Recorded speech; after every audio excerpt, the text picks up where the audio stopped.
अब वो कौन से काम है जिनके करने से रोज़ा टूट जाता है, अब ये मालूम हो जाए तो मामला ख़त्म हो गया इंशाअल्लाह अज़ीज़।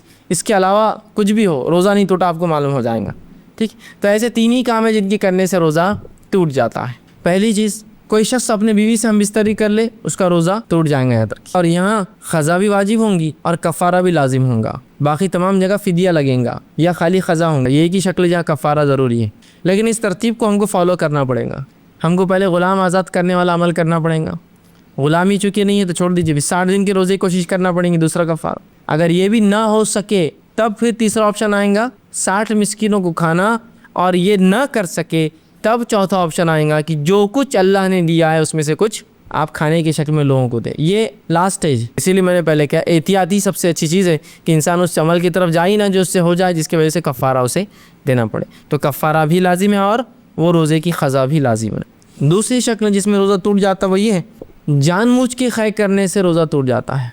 खुद ब खुद ख़य आने से रोज़ा नहीं टूटता, ये बात याद रखिए। जानबूझ के आपने उंगली डाल के ख़य की तो रोज़ा टूट गया।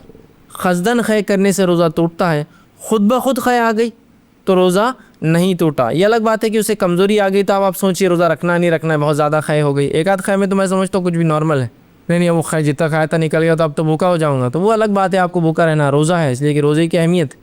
लेकिन ज़्यादा ख़य हो गई तो आप चाहे तो तोड़ दे, लेकिन ख़य अपनी ज़ात से रोज़े को नहीं तोड़ती।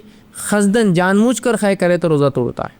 तीसरा, कोई खातून को हैज़ और निफास आ जाए तो भी उसका रोज़ा टूट जाता है। बस ये 3 ही शक्लें हैं रोज़े के टूटने की।